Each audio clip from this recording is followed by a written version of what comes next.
Okay, today I'm going to talk about what chickens and rainforest have in common, what a fire extinguisher has to do with a legacy application, why horses and functional requirements should be left alone, but also why robots and art are important for your future. And last but not least, why hamsters and discmans are a fundamental problem for your organizational growth. But of course, I also promised to talk about how to replace a rusty legacy application without wasting time and money. So don't worry, I'm going to talk about that too.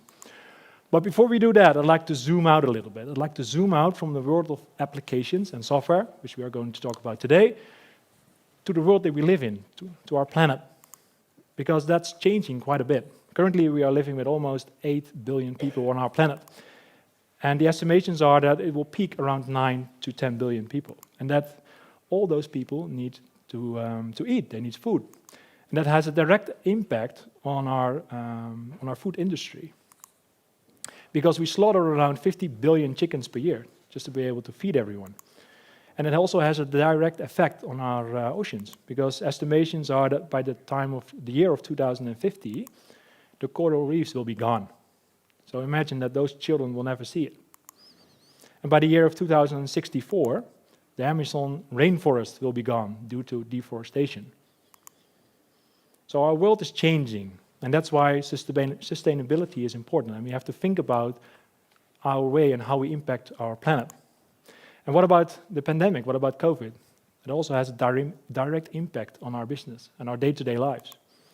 And what about the war in Ukraine? It also has a direct effect. And Bart and I talked to a potential client, I think 5 weeks ago, and he was telling about how his company changed and how the things that I've shown you today had a direct impact on their business, because their energy cost went from 50,000 euros per day to 450,000 euros per day. So that's an increase of 9 times. And they had to shut everything down. They had to shut down the factory, send everyone home, and that business is currently not running anymore.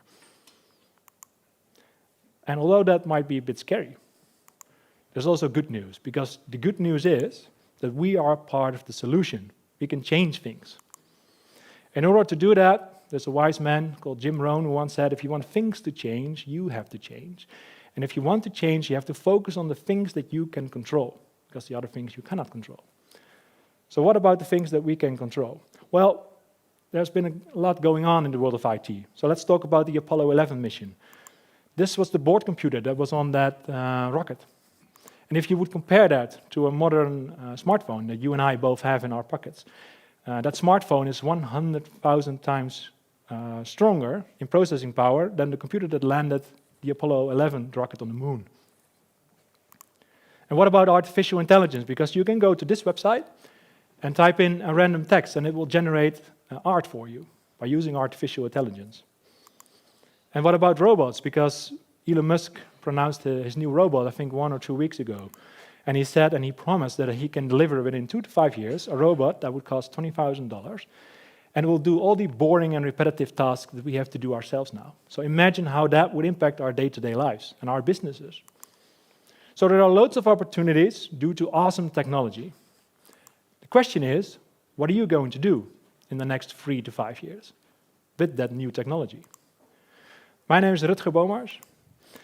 I've been around in the IT world for 15 plus years.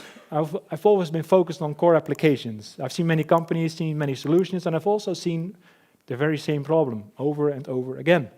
And I'd like to change the way people think about IT and the way they think about IT in terms of achieving their organizational goals, because that's ultimately what we're trying to do. And I work for Incentro, and Incentro is a cool company. I can talk about that for hours, but these are some of our figures. We have 450 employees. We've been around for 25 years, so we know what we're talking about. And our purpose is to let our clients grow in a sustainable way. And we focus on building core applications with low-code, although Peter Paul pronounced today that we're not going to do that anymore. And this is our team. This is a team of 14 people who are ready to achieve your ambition by using this great technology that we cannot call low-code anymore. And we've seen rapid growth. We started with 2 people in Q2 2021, and we currently have 14 people. We specialize in companies who are unique and who have unique products and services, who worry about their core systems and experience a lack of organizational agility, and who are quite frankly unable to adapt to the world that is changing around us, and who want to quit spending big budgets on maintaining outdated core applications. And although this is an awesome mixtape, we've got to be honest, it's outdated. So we need technology to change. And instead we offer them something else. We offer them core systems that will never have to be replaced, ever again. And that's a big promise. And as Peter Paul also said, it's something that you have to work on because they almost never believe you. We've experienced that in the last 1.5 years. And in all honesty, that's not how we started 25 years ago either. We've done it too. We have helped many customers with rebuilding their core applications every 5 years. And it's a great business model for us as a consultancy company, but not for you as a client, not for you as a customer. And it's not sustainable. And then you might say, Rutger, why is it not sustainable? Well, the answer is 2 things. There are 2 major problems. The first one is new technology today will be the legacy of the future tomorrow. And that awesome mixtape that we once had to be replaced by something new. And it did the very same thing, right? It was just another product. And then we had to switch to this product. I don't know if you guys remember that, but it's a mini disc. And although the technology changed, the process was the same. We just wanted to listen to that awesome mixtape. And quite frankly, we are burning money just to change from one technology to another. So we're kind of stuck in the rat race, in the hamster wheel. The second problem is the speed, or actually the lack of it, because this is the average backlog that companies have that we talk to. And if I speak to them and say, well, what are the wishes of the business, the things that they would like to change? Well, it sort of look like this, which results into people finding other ways to achieve their goals, because people in their business running their day-to-day operations are not going to wait for you to update your core systems. They're just going to find a way around it, which results into all kinds of problems. But if I talk to those organizations, they have awesome products and awesome services, which should allow them to excel and be the top competitor in their business. But the problem is there's too much weight on their back, and that's something that we need to change. So instead, we started to help customers stop rebuilding their core systems and replacing their core applications every 5 years. And we got them out of the wheel. We said, don't do that again. And instead, rebuilding it one more time. And you have to convince them to do that, because that's not easy. If you're saying, stop rebuilding, and then one last time, takes some convincing power, right? But it allows them to spend IT budget on actually things that create value, because that's what we should do, which results into IT enabling your organization to grow. And that's what we should do as IT people. And in order to do that, we have to face a major challenge. And that's a transformation in the way we think. We all think. And as Einstein once said, we can't solve problems by using the same kind of thinking we used when we created them. So we have to change the way we think. And we have to change the way we look at creating core applications. And I know that might be a bit scary. And that's just how the human brain works. So I've got with me today a real-life example. This is a customer of ours, and their name is Human Total Care. They have different labels, Arbonet, Human Capital Care for the Dutch people around, they might know them. And they focus on sustainable behavioral change. They have 1,500 employees and they service 65,000 organizations, 1.5 million people. So it's quite a big company. And their mission is that we are committed to a healthy and competent working Netherlands. And they had a problem because they had a legacy applications for 15 plus years old. And it was based around the legally required investigation that they do for their clients, which is a core business application. And what it did was, it's a legally required risk assessment that their customers need to do, and every company needs to do, every 4 years. And it has to be done by a health and safety expert, and it has to do with working and safety conditions. So for example, if there's no fire extinguisher around, they will note that, and they will create a report saying that need to change. And they did all that with a 15-year-old plus legacy application. And the problems were that they were unable to get more updates. They had insufficient knowledge about how the application actually worked. The people who simply left, who built it. And they had unreliable reports. And then you might say, oh, reports are a little bit unreliable, what's the problem? Well, this was their main product. This was the product that they were marketing. This is the way that they create value for their customers. So that's a big, big problem. And last but not least, they had unsolvable bugs. So they had an unpredictable future. The consequences were they were wasting, the employees were wasting time, they had unhappy customers, and they were missing out on opportunities in the marketplace. And as some of the people who were part of this project said, the application is simply slowing us down and holding back growth. So they formulated a desired situation. And the desired situation was, we need a new application. It should be stable, it should be reliable, it should meet all the functional requirements, and it should create happy people and happy customers. But that's the classic approach. And existing products in the market were not sufficient. So what did they do? The first option that they had was using their competitor software. But if you use your competitor software, what kind of competitive edge do you have, right? So that was not an option. The other option was, and there was only one option left, building our own. So they looked at high code, and they looked at low code, and then classic approach is not the answer, is what we discussed together. And this is the way Henry Ford formulated it. If I asked people what they wanted, they would ask for a faster horse, but instead I gave them a car. So they needed a car, not a faster horse. So what we did was we went through our three-step process of experience, plan, and build. And we looked at our partners, and we selected ThinkWise as the partner that we wanted to work with. So together with ThinkWise, we started working with them. And of course they had doubts, because it was a scary thing.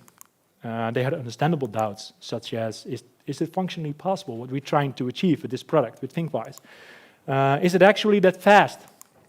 But also, does Incentro understand what we need? Because our business is unique, and do those consultants have the ability to understand what it is? So what we did was we created a proof of value. And as some of our colleagues who are currently here, they worked on that, and it went seriously fast. We created an application for the questionnaire that they have, which is inventorize, evaluate, and taking actions, and that's their main process. And of course, we did something about those reports, and also they might not look that fancy. The customer thought that it was a finished product, and there were things that they wanted to change because they thought that this was the end result. So we needed to lower those expectations and said, this is a proof of value. Take it easy. We're not there yet.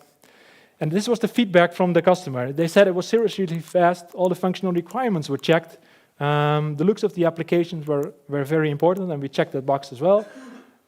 They experienced our skilled consultants, and we have shown effective communication and decision making. And to summarize that, they were seriously impressed. And this is not my work, this is the work that my colleagues did. But that's only the first step for this customer, because they are now ready to move away from that horse and use a car instead. And that's only the beginning. This is the first application that we are going to build with them, and there's more to follow. And now they can stop rebuilding core applications every 5 years. They can go away from the hamster wheel and go away from the rat race, spend IT budget on things that actually create value, which is something that we are all trying to achieve, and IT supporting the business to grow in a sustainable way. And this is the first step in a strategic decision for this company. We are Incentro. We focus on enabling sustainable growth. We have multiple partnerships, such as ThinkWise, but we have more. We have a unique culture, and we can talk about that later. There are 4 major things that we differentiate from. We have awesome consultants who all have their own special qualities and all their special focus points. And we focus on those people for one major reason. Our employees are our product. The people are our product. Because they are the ones who help our customers go from their problem to the desired outcome.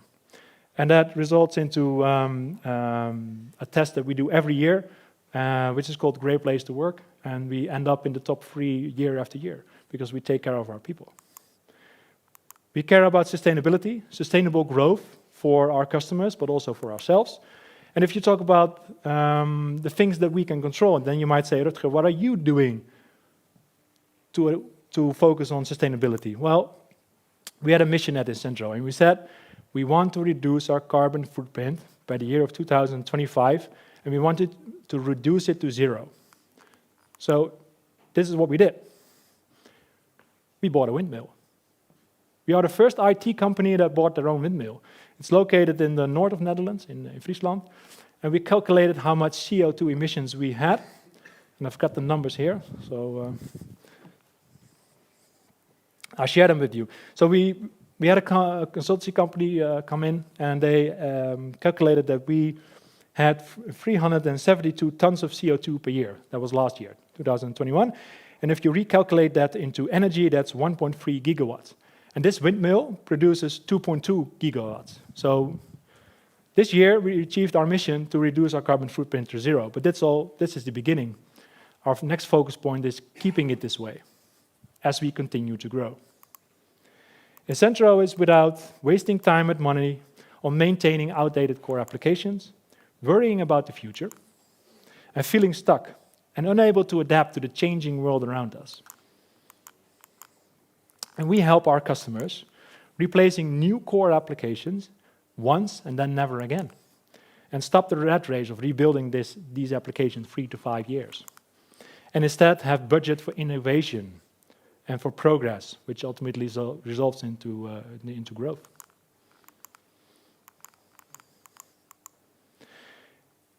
And for our customers to be constantly being able to adapt and anticipate on new developments in the market, such as the robots that I talked about, and outsmarting their competitors so that they can be the #1 in their marketplace, and avoid losing market share and being overtaken by the competitors.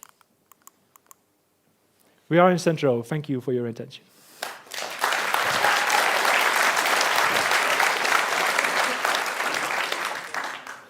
Rutger, thank you very much for sharing this inspiring story with us today. We have room for some questions, so if there are any questions, please raise your hand and I will throw the catch box to you, and you can speak on the white cross and we can go over your questions. Yes, on the right side. Here we go. So you mentioned that you started on working with low-code in 2021, right? Yeah, that's good. Now, yeah, but think wise. Yeah.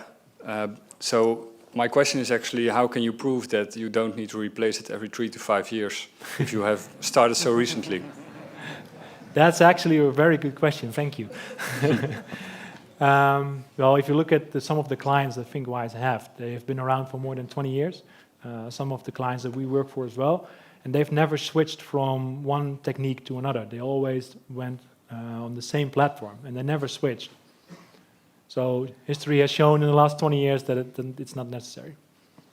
So you do have customers that having a low-code solution that actually exists for more than 5 years, and the cost on that platform are significantly lower. That's correct. Okay. Yeah. Interesting. All right. Thank you very much, Rutger, for being here today. And welcome. please give him another great round of applause.